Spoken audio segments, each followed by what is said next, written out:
Good afternoon and welcome to the meeting point on Delta Television.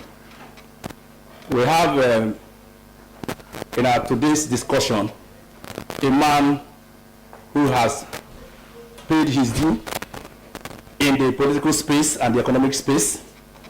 We'll be looking at issues affecting this country today, economically, socially, politically, and otherwise. And to do justice to this discourse today is a former Minister of Education, a philanthropist, a businessman, a criminologist of international repute, a politician, and by the grace of God, an aspirant in the forthcoming governorship election in Delta State. Join me to welcome Chief Olorogun Kenneth Gbagi. Thank you very much. We have also in the studio a co-presenter, Comrade Sorokwu. Comrade Sorokwu, you are welcome. Thank you for it. I am Michael Ikogu. Chief, we are aware that there is a big event happening in Delta State tomorrow, being organized by your political party. Can you give us a background of what tomorrow will look like? Thank you very much for the opportunity to have me here at your studio. The event tomorrow is one of the series of events that you are going to see climaxing to primaries, climaxing to the election for 2023. What we have decided to do as a party is to create more awareness. As you know, this state is total PTP state. There's no any other party in the state. So what we're doing tomorrow is flogging awareness, telling the world that this is who we are, this is where we are, and Delta State knows no any other party other than PDP. That's the long and short of the rally tomorrow. Okay, Comrade Sorokwu, I want to believe that just yesterday we all saw what the National Assembly did. They are moving back and front into the amendment of the Electoral Act. Chief, what will be your take on the back and forth movement of the National Assembly with regards to the Electoral Amendment? Very simple. What the National Assembly attempted to do was to destroy the fabric of democracy. Democracy is government of the people, for the people, by the people. Were you to come up to the public with a law that strong everybody to say you must only work in this manner and direction, it is no longer democracy. It is no longer government for the people. It is not government for the few that believe they have monopoly and they are opportune to put law. What the president did was to say, you cannot destroy every other thing for one purpose.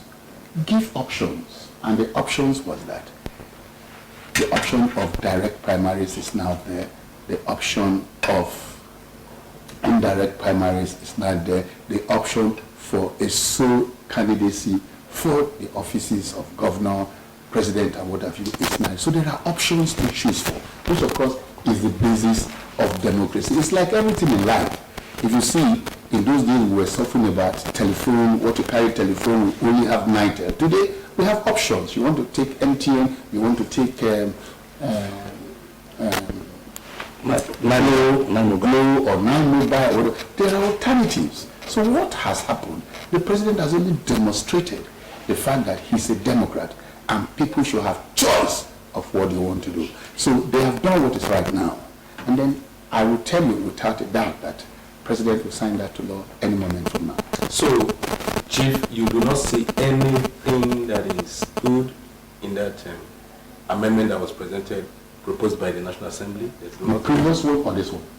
I mean the previous one.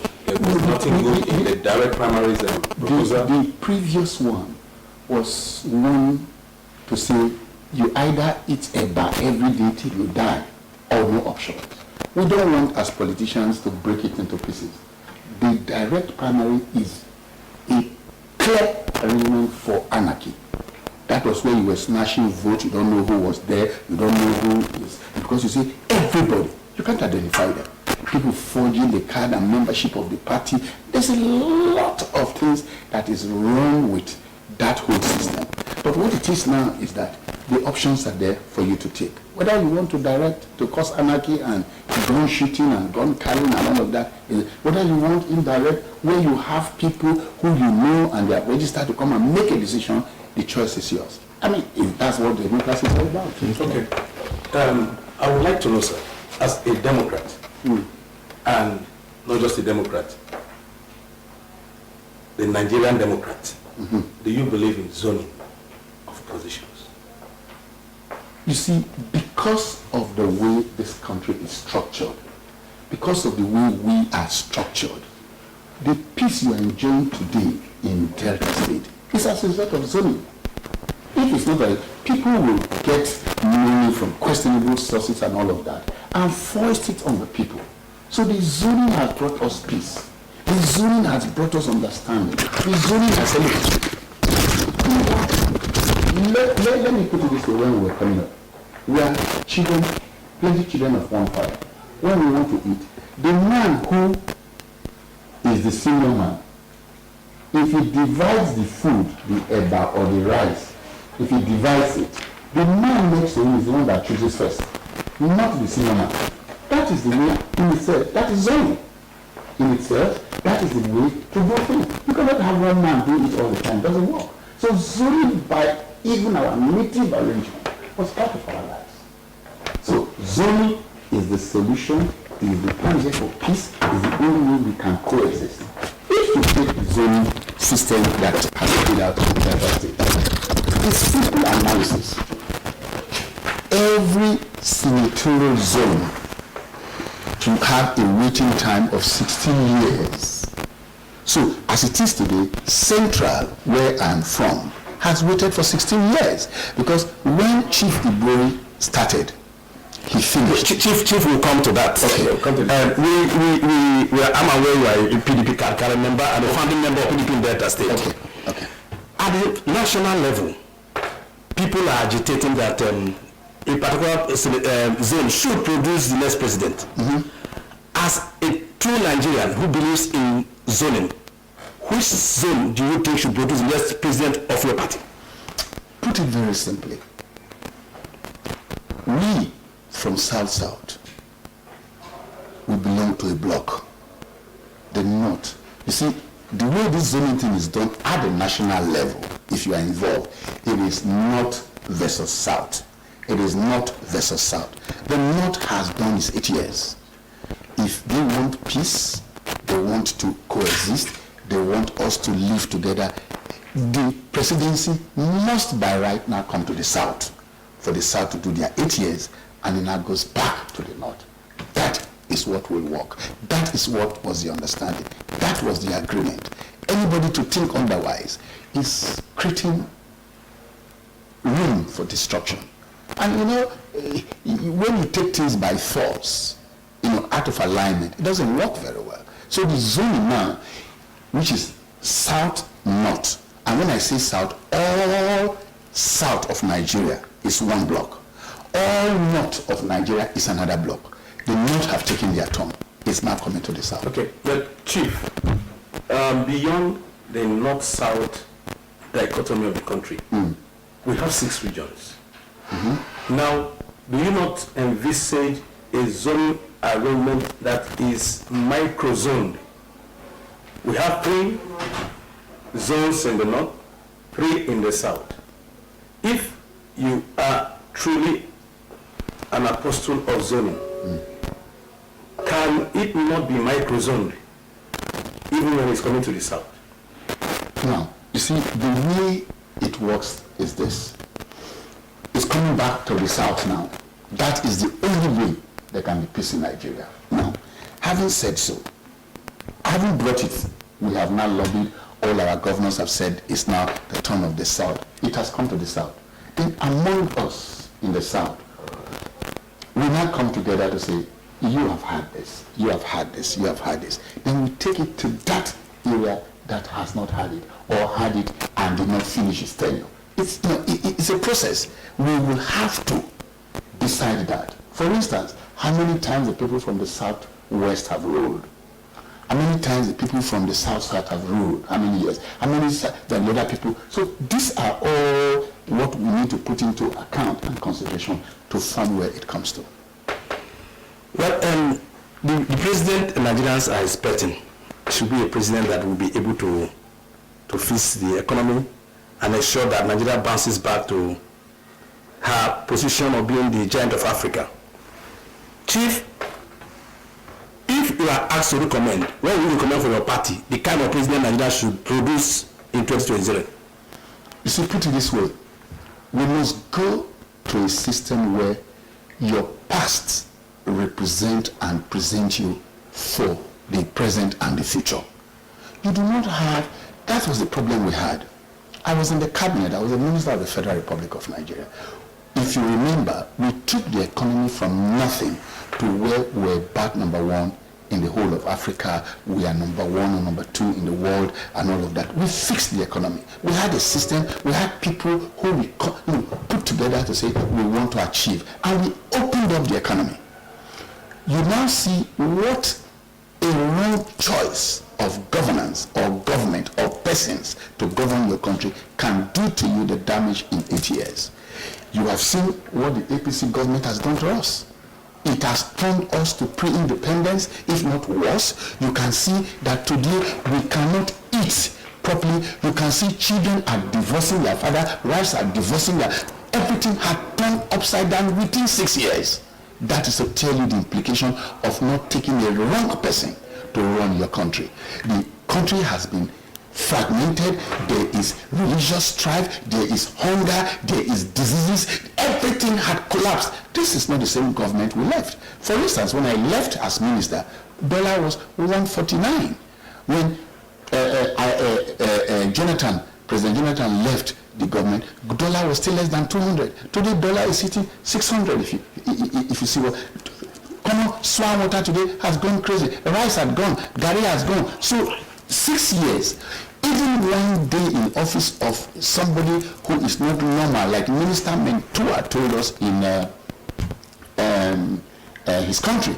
He says, I inherited my country with hunger and strife. When the British gave us the country, there was nothing to write about the country.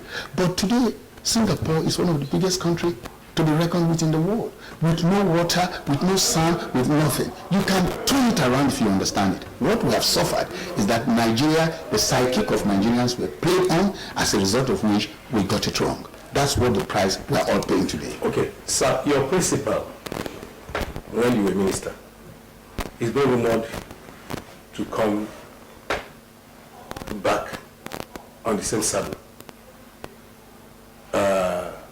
Maybe this time on the platform of the APC, talking about Goodluck Ebele Jonathan. If this happens, will you get your support and your vote? First and foremost, I'm a PDP member. I will not support anybody who is not in PDP. Take it for granted, and I will be involved. I was involved largely up to 22% of how Jonathan became a president. I was the one who was working at the Gbagi Foundation.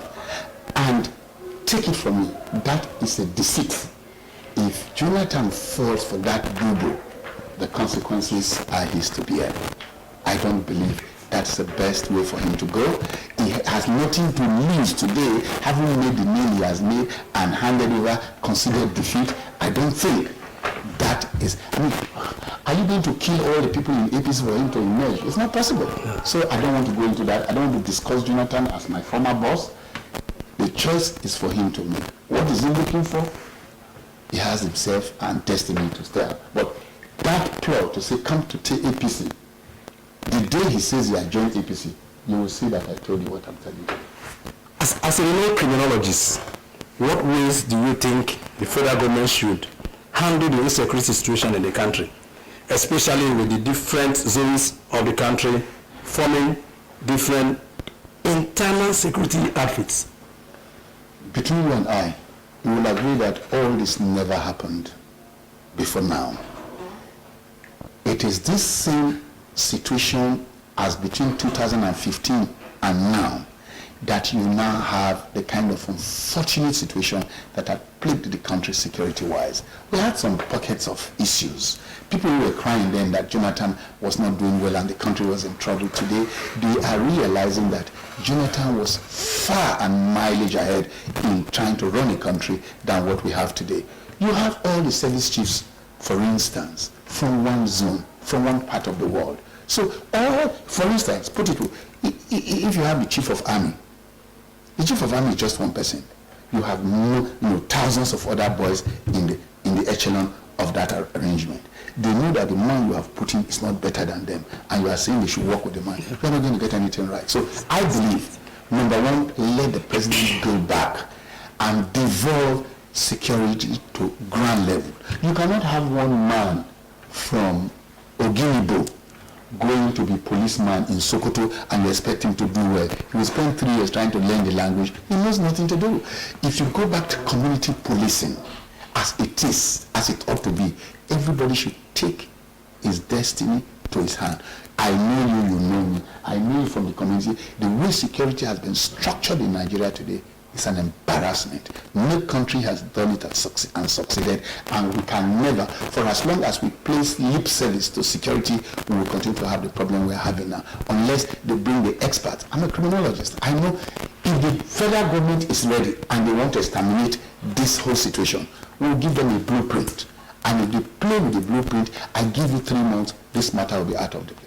People are benefiting from it. People are making contracts. People are building houses. If you see even former heads of military being assassinated for the kind of quantum of wealth they have stolen or they have taken, it is a business-making situation at the expense of the populace. And unless you break that chains, which I thought Buhari would have done, but between you and I, I'm not saying that. I just believe that he will wake up to his responsibility because posterity will judge him that it was in his time that Nigeria got into the state of unfortunate situation and no direction in the country. So let us take you back to the economic sphere. Considering the situation of the economy today, it's common knowledge that our able-bodied youths are seeking greener pastures outside of the shores of this country. Worsened by the fact that there is also capital flight, one way or the other. What will be your advice, your considered professional advice as an industry key player? What will be your advice to the government in this regard? I told you something. When you have somebody who people believe in as your president or as your governor or your local government chairman, it creates immediate economic, improvement. Or people. Take for instance, I came now with a very big plane to Asaba Airport. When I came with Obasanjo, the former president, we couldn't land in Asaba. There was no place to land. So we landed in Benin, even though the state visit was Asaba. We landed in Benin and rode from Benin to Asaba. Today, with the effort of the creation of this state, we can land big aircraft today in Asaba. Okowa has modernized the airport. He has made it functional. He has made it possible for us to go. So if you see those things, you now start asking your question. People now have confidence. When you, Mike Okobi, was in Asaba before 2015, you did not feel this type of happiness, looking so good. Today you go home, you drive your car in a good road and come back. It was not like that. Asaba today is wearing the look of a state capital, as I said before. So what I'm saying is that the man you take to govern you is very critical. Now, to blow up this economy is very easy. Once there is somebody with an economic direction, not this type of arrangement where it is a pocket, it's a pocket arrangement and family crony arrangement, the economy will move. Everybody will move. People will have faith in the system. There are a lot of money, Nigerian money, outside the shores of this country. Nobody is investing because of the fear of the unknown. So if you open it up, which of course is part of what we are going to do by the grace of God, people will want to invest, because keeping your money in the hole or in the bathroom or in the sockaway does not turn the money around, and it doesn't make your economy and your country better. So people want to do things, but they need to have that confidence that the man knows what he's doing and where he's going. So I believe that by the grace of God, with this government, which everybody knows have brought strife, poverty, and what have you, when they leave in 2023 and a proper government emerges with an economic sense of doing things, it's a win-win situation for the country. So let's go down to you, sir. We are very much aware that you've been all over the place, consulting, visiting groups, traditional institutions, communities.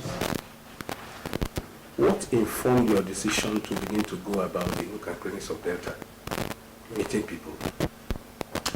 You see, you may just be deceiving yourself to think that people know you and people like you. What I did, I am one of the first few, less than 4 or 5 of us in this state that founded the PDP. And I'm the one who is the oldest today that is running for governorship of the state. That is because I have followed the state from creation. I've followed what has happened in every local government. I've followed the sensitivity of the people. And what did I do? I decided to contest this election in 2023. And the first thing is to go back prayerfully to beg the people to say, I am presenting myself, ask me questions, screen me, and tell me where and why. And if you have somebody better than me, let me see. Of the lot that I've seen thus far, I don't know anybody who is my peer or who is my pedigree in wanting to govern the state. The fact is that I expect that Deltans should be wiser. If somebody comes to take your 2 million, Mike, from taxpayers' money or wealth he has benefited from taxpayer, and bring 20,000 and divide and do billboards and all of that, and you gullibly or foolishly say that is the person it's a deceit.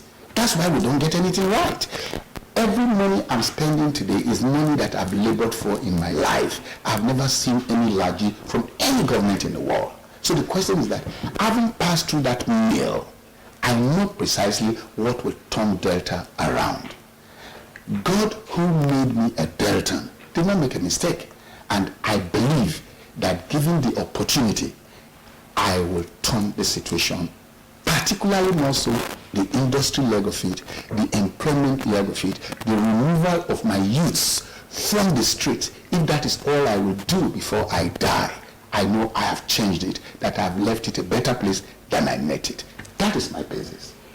People should not be deceived. They should open their eye. If you see somebody says he wants to govern you, ask questions. I'm going to make a lot of statements as we go on. Ask, who are you? Where's your father? Where's your mother? Where is your house? If you believe in Delta before now, where is your investment in Delta?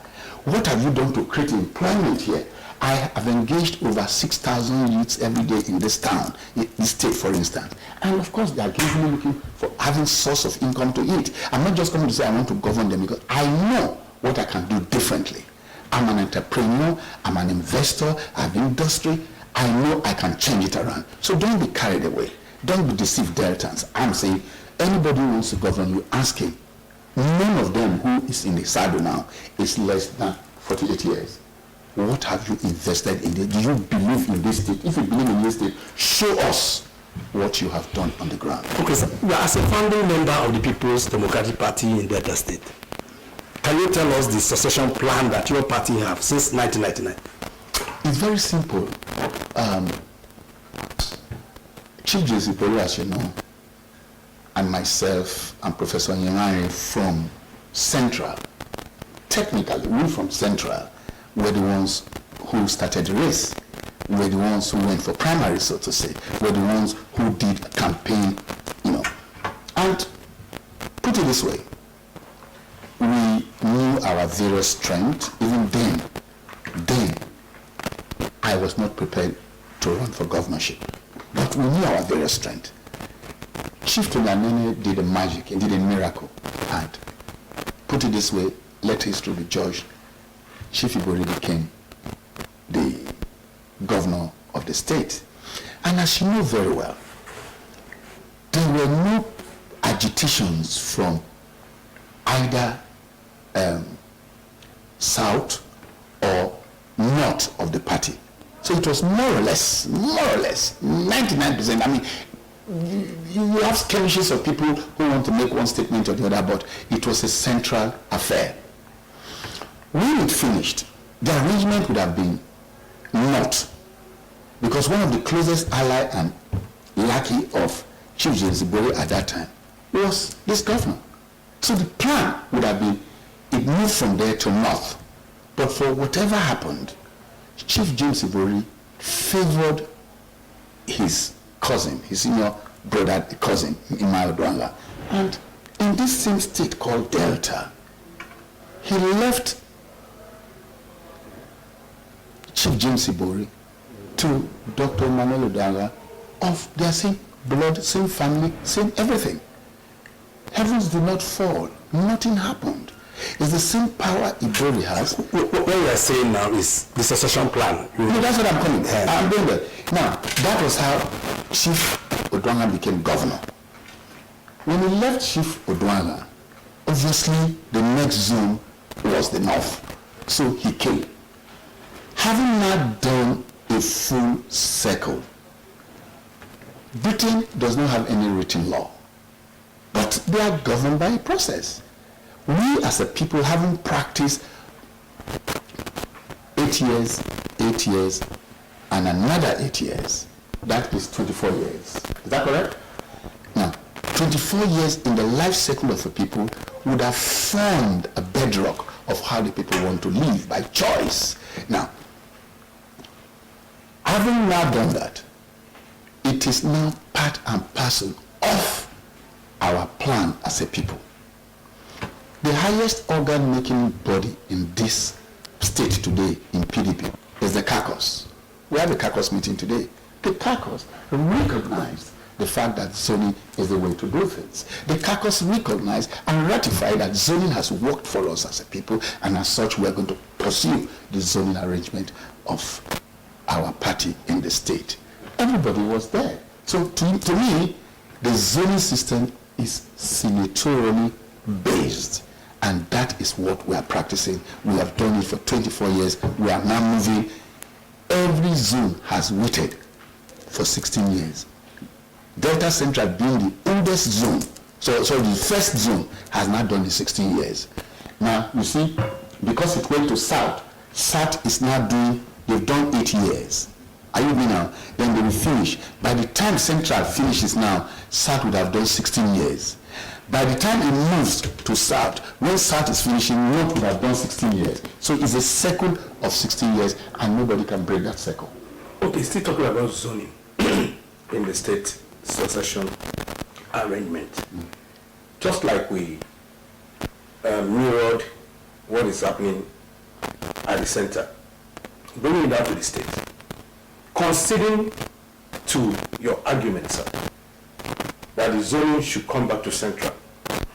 Now, it's understood that Uweli in Igbo had been governor. Ibori, Etu, Federal Constituency had been governor. Will you not be naturally given that Sapele Okwe should have or take the next lot? No. You do not have political history behind you. Okwe has produced. In who? Okwe has, if you ask me for the answer, I will give it to you. The speaker spoke to me about this last week, and I said, look, Okwe has produced. He says, no, let's not talk about before 1999. No, we're talking about a government. I was born and bred up as a Sapele boy, if you want to look at it. I was born on Ogodo Road by Cemetery, St. Elizabeth Hospital as a Catholic. So, by everything, I am from Sapele, if you want to take that, if that's the argument you want to take. But without accepting that arrangement, Okwe today is produced by Sapele, produced the chairman of the party in the person of Kingsley Siso. He's from Sapele. Okwe produced the speaker of the House of Assembly for 8 years. Is the PDP chairman from Sapele? Yes. He was born, brought up in Sapele. The speaker today is from Sapele and Okwe, sorry. So the question is that you cannot take back to back from yourself, having produced, what's this former deputy governor from Okwe? It's an Okwe man. He started. So you cannot now say that it's going to hurt. I will defeat that argument any day, any time. Because we who were Sapele people, we know what is it. I'm your Tuko of Okwe Kingdom. I most probably have a chieftaincy title before any of them today. So let us not go there. If it comes to merit, who in Sapele do you think can come and beat me in an election situation in Delta State? I don't see anybody from there today. Yes. Having only this background on what Ojete. Yes. Okay, what it should be the zoning formula for the governorship seat in Delta State. Why then is the governor of our state, Senator Dr. Ifeanyi, in the eye of the storm on who succeeds him in Delta State? Look, let me tell you. When you have dog barking in your house, the owner of the house does not worry because the dog will not bark at him. Is that correct? Now, I painted a picture. The same power, the same document that was operated by the first governor is not different from the document that is being operated by this governor. And the power of that governor is not in any way superior or inferior to the power of this governor. My take is, if they are not trying to just look for issues, if the first governor could put his blood brother as governor to take over from me in this state, I wonder, I don't believe that Dr. Okowa wants to put his own blood brother to take over. I've always known that he will go to Central. Whoever comes from Central at the end of the day would have seen an improvement on what the first governor did compared to what this governor is doing. So I would think that what is good for you is good for me. There is no basis unless they're trying to take this governor for granted.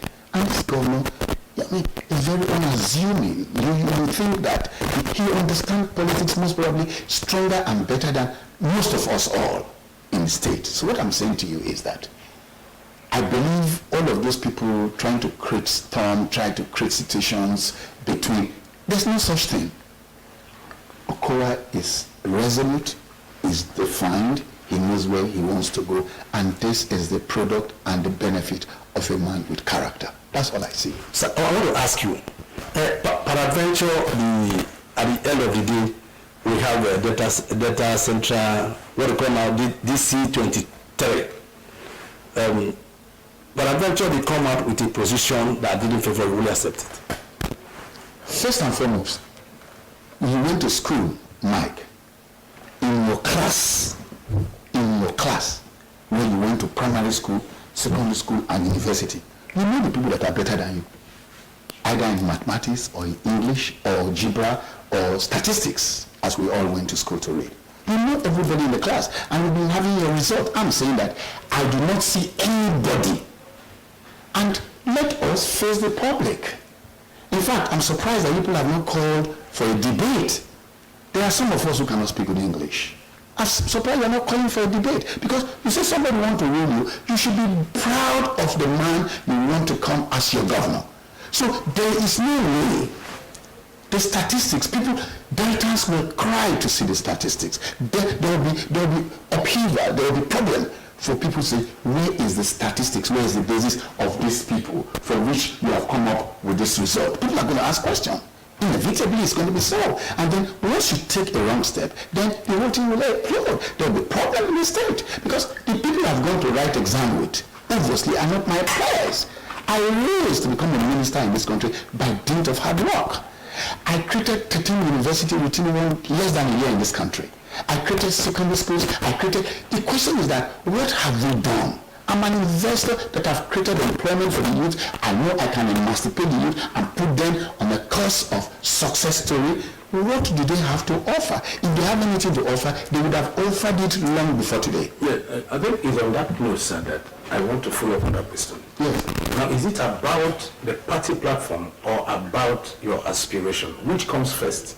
For instance, if the party eventually did not give you the ticket, will you? So my question was not the party, because the DC23 will come up with their own report before the party will do their drama. DC23 is a political pressure group. Yes, he's contesting on the platform of a party. That's what I said is a follow-up. The DC23 It's not a political party. It's not a political party. It won't give you the ticket. It's the party that gives the ticket. Yes. Now I said, Let me ask this question before we go ahead. Assuming DC23 screen you out, will you go ahead to still aspire? First and foremost, like, there is no way in this world that this and I've answered the question. Let them show us our scores. There's no way, because I know the people I wrote the exam or did the interview with. It's there for everybody to see, and everybody knows. The result is inevitably clear. So there's no way. I'm following up on that. Yeah, go ahead, Simgo. You'll be contesting on the party platform. On the PDP that I found. On the PDP. Yes. And if the PDP eventually did not give you the ticket, not necessarily because you are not the best, or yes, you could be the best among all, but most times, in fact, in this climate, we have seen situations where the best don't eventually emerge. Now, what will you put first? The party or your aspiration to govern the state? You see, let me put it this way. If you see what I've done as you started, I have gone every nook and cranny of the state, selling my person as a fit and proper person to govern the state. And then that message has sunk. It has gone everywhere. PDP wants to win election. I don't see anybody in the system today, given the questionable situation some of us have. I don't see anybody today that can beat the APC government in the state. So the party, PDP, wants to win the election. And if they truly and genuinely want to win the election, they are not going to gamble. I hear there's a lot of back plan, for instance, for people to try to, meander whether Gbagi will not get the ticket so APC can contest. I hear too, for instance, that the Deputy Senate President, he knows that if he has to meet me in the election, there will be a lot of, all this for him to cross. So what I'm saying to you is that I don't see how this PDP today, with somebody like Dr. Ato Ifeanyi Okowa, with character and real politics the way it is, that I won't get the ticket. Now, if you look on that again, yes. If your party, the PDP, find it more suitable, yes, to go as a federal legislator and instead of giving the governorship ticket, decides to give you a senatorial ticket. No, I think you are making a mistake. For people like us who are very defined character, Buhari appointed me a minister, I rejected it. That's General Buhari. General Obasanjo, President Obasanjo. Sorry, sir, I made this up because in your balance, party is supreme. No, let me finish this. General Obasanjo, the president gave me an appointment as a minister. I rejected it. Abacha gave me, I rejected it. In fact, the one I was discussing today with the former governor, Emmanuel Brown, to that the one I accepted, he knows the battle which in fact, General Banjuma had to prevail on me to accept it. I know what I want.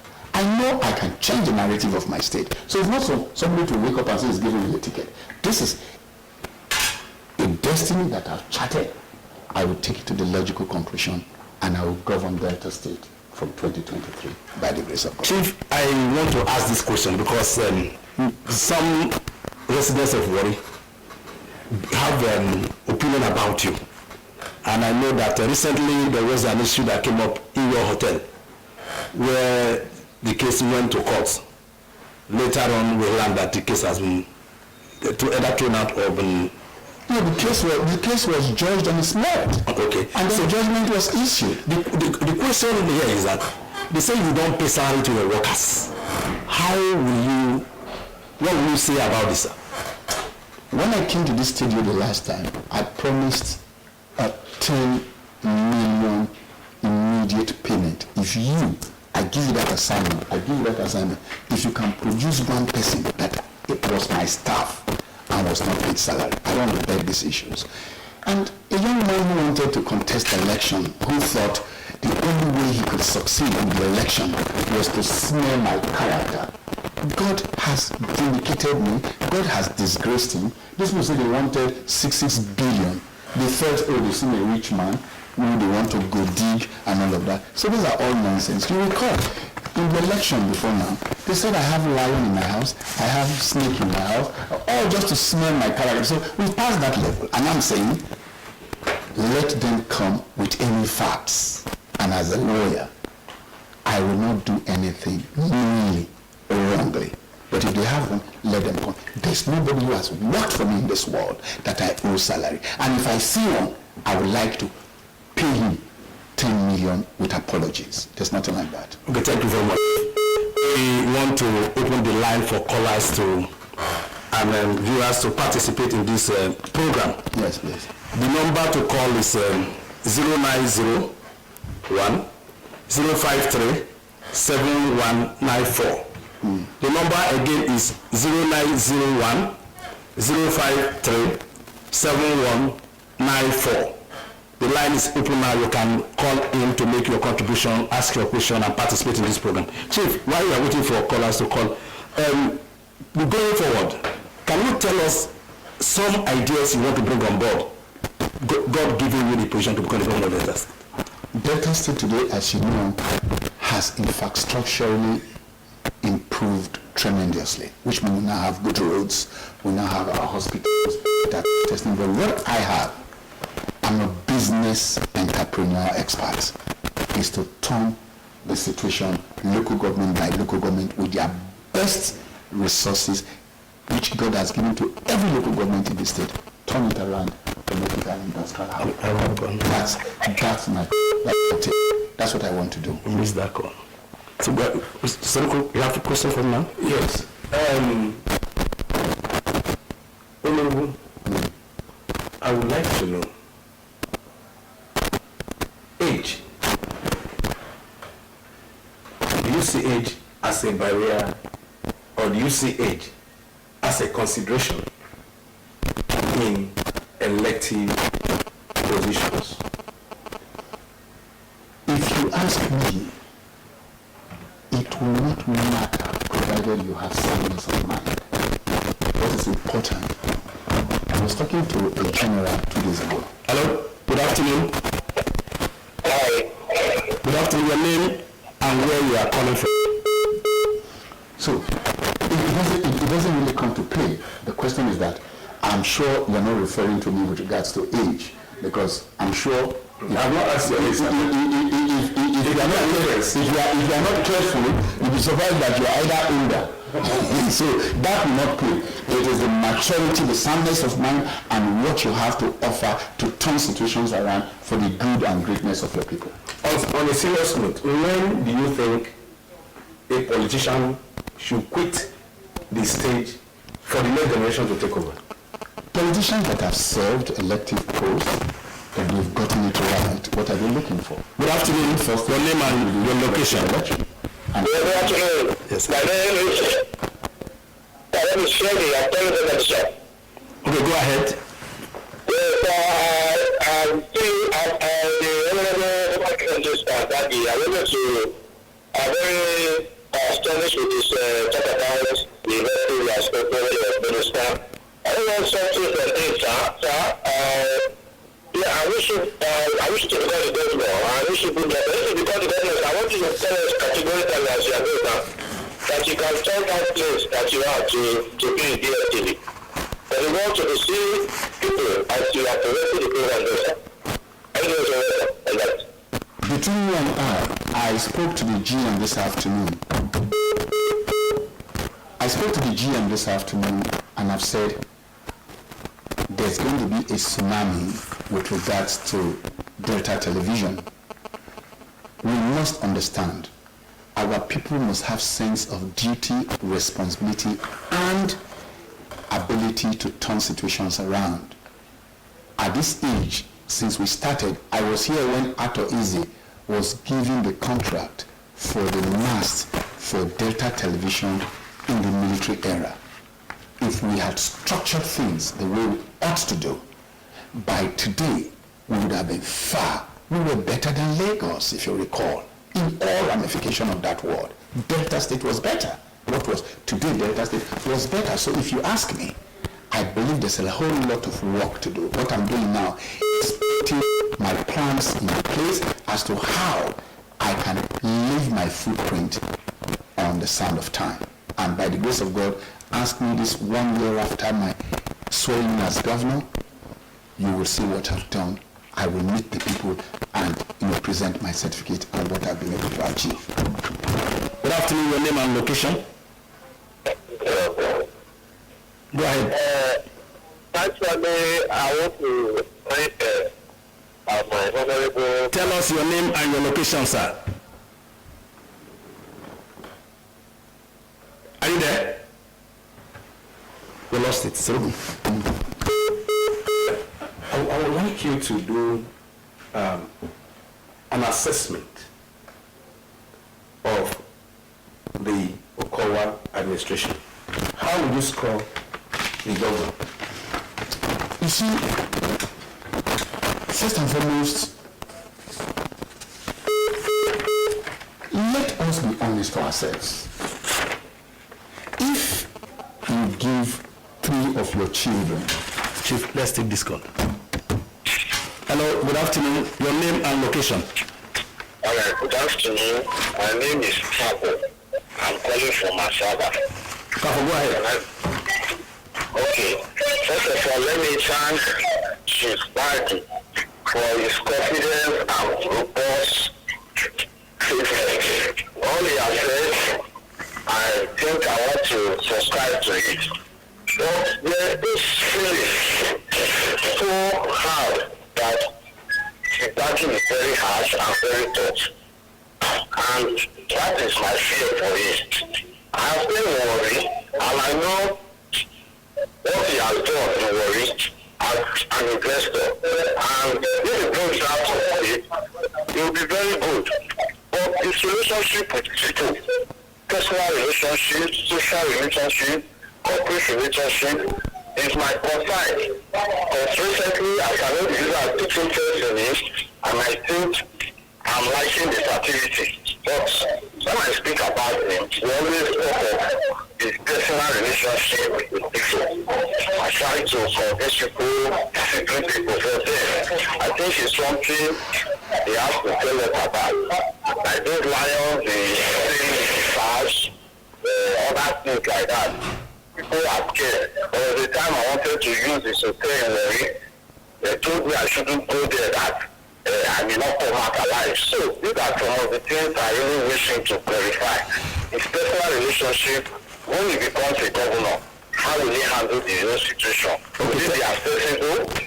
Will it be open to welcome people, to welcome ideas, and to talk to people? Please. Okay, thank you very much. I will respond to your question and how it's going to... I want to thank you very much. I am very pleased with your angle. I have never seen a lion in my life in the first place. I was not privileged when I was growing up to be taken to the zoo by my parents, so I have never seen a lion. I've never seen a snake. It is this same political, for instance, I have companies in Lagos, I have in Abuja, I have in the UK, I have other places in the world. Nobody has said I strip them naked. Nobody has said I have. Jesus Christ, as you know, was one of the most persecuted person in this world. Everybody talked about Jesus Christ but today he's the greatest name all over the world. Now, Plato had said that he who speaks the truth is hated most. What I'm going through, or what people are saying about me, is the fact that you cannot find any of them who says that they know me to have come to take their wife, they know me to come to take their contract, they know me to come to... I have no such thing. 92% of people talking about me, they've not seen me. It's all this, as a result of the joblessness in Delta, people have now, conscripted into gossip, and as such, nothing good comes. So what I'm saying to you is that, why are they not saying the same thing about me in Lagos? Why are they not saying the same thing about me in Abuja? Why are they not saying about me in Edo State and everywhere? It's all political gimmick, just for the best material, not to govern. But I have decided to leave all of that behind me as a person. Let them come up with facts and figures. As you saw, those women, they say don't come to my hotel. As I speak today, that hotel is virtually full, expatriate and whatever you, the same in Lagos, the same in Abuja. It doesn't matter. People who are sensible don't, buy those boo-boos. I call them boo-boos in politics. They are the ones selling, and they are selling. That's why you see they are not progressing, they are not making progress. I have never taken loan in my life. I've never borrowed money. I've never owed anybody. The Bible says pay your laborers' wages. And that I have done in good conscience. So forget Okaford, all of those stories. We have a decision. Today, if you go to my cinema theater today, for instance, at the end of my cinema theater, you have 4,000 people that have attended. You don't know that I have snake. So don't worry yourself about that. Let's take this call again. Hello, good afternoon. Your name and your location. Good afternoon. My name is Sorokwu. Go ahead, I'm a journalist with you West newspaper. Where are you calling from? I'm calling from Lagos. Okay, go ahead, sir. Now, Olorogun Kenneth Gbagi, I've waited for some years, but he should please enlighten Delta's more on his revolt plan for Delta when he become governor in 2023. That's my question. Okay, Chief. Between you and I, as I've said, what you will see is a tsunami-like development across the state. I am not only going to be an honorable governor, I am a governor of Delta State, and I will develop the state evenly for everybody. My greatest selling point is removing my youths from the street. If I gainfully engage Deltans of all tribes, all local government, everybody in the state, I have taken a good chunk of people out of the labor market. Chief, let's take this one. Hello, good afternoon. Your name and your location. Good afternoon. I am from Sorokwu. Go ahead. Hello. Where are you calling from, sir? I'm calling from Abuja. Go ahead. Hello. Go ahead, sir. Yes, I want to ask a question to Olorogun Kenneth Gbagi. Hello? Go ahead. He's listening. Yes, people talk very positive things about you. The investment he has made in the state, he has committed in the state. And you can see this people actually invest in Nigeria, and particularly their estate. But he has decided to invest in his state. These positive things people talk about, people said this is the kind of personality that will sustain the power the identity tribes. What measures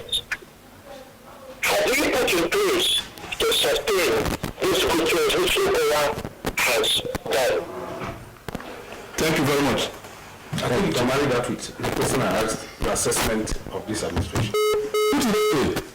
Thank you very much, Doctor. The gentleman had asked me to assess Dr. Okowa's performance, and I started by saying, you have 3 children going to school, the same class. You've given all of them 10,000 to go and perform, for instance. But in this case, Okowa had gotten 4,000, the next to Okowa had gotten 8,000, so 12,000, the other one had gotten 10,000. So Okowa had gotten the less of all the 3. What Okowa has on the ground, and I want to put it this way, look at the secretariat, just the secretariat as one project. After how many years of the creation of the state, that secretariat had freed Delta State funds annually that is not less than 800 million we pay for tenants, to be tenants in properties. So people were leaving the state. Instead of developing the state, they were building and using government money to build properties and renting it back to government. And because of this character of a man I'm telling you about, he rushed and finished the secretariat befitting to any secretariat anywhere in the world. Today, everybody is accommodated there. That is his stride. As I take over by the grace of God, I will not be thinking about secretariat. I'll be thinking about something a lot more. There's no, I don't know a local government. There is no local government in this state today where Okowa has not done between 1 and 10 good roads. No. I challenge you. Any of you who is in this hall who will tell me that Dr. Okowa in a local government has been biased. So he has set up a system. Tell me where he has not done hospital. Tell me where he has not done road. Tell me where he has not done schools. Tell me where. So if a man had walked across the board, anybody who is coming after him will have no choice than to build on his records. So if you ask me, this gentleman has done fantastically well. So with the mega resources at his disposal, he has done magic. And that, in fact, had putting me on my toes to start looking for avenues, how I can generate money, how I can bring more money to the state and all of it, to be able to go in the same speed he has gone to run his affairs. So I believe that is done exceedingly well. I will not do less than Okowa has done. I can tell you that. I will take my own system and I will run it for Deltans and Nigerians to judge me. And as soon as a year after my taking over of the governance of this state, I will be able to account for what I've done for this state. Chief, I'm beginning to wonder how people are viewing Delta Television from here, from Lagos and Abuja. This program is running simultaneously on radio. Yes. So that is why people are calling from far distance. So, okay. But rest assured that all the Nigerians are watching and listening to what you are saying. Thank you. Chief, in moving forward, okay, let's still take this call. The story and the coach, the dirty and the clean. Hello, good afternoon. Hello? Your name and location? Yes, good afternoon. How are you? Fine. Your name and location, sir? Yeah, I'm speaking from Abuja. My name is A. Yellow. Yeah. Go ahead, sir. I have got to know the distinguished gentleman, the Olorogun, for some time. I know more of his philanthropist and community development. And my question is that in public office, in his expected ascension to the leadership of the state in months to come and in the year to come, what we look forward to in terms of community engagement? He is a philanthropist. How do we expect it to be replicated at the management of the state affairs level so that the commoners, the ordinary peasants, can look forward to the new age of Olorogun's administration? Chief. I want to thank you very much for that question. But if you take, for instance, Deco Road in Wari and PTI Road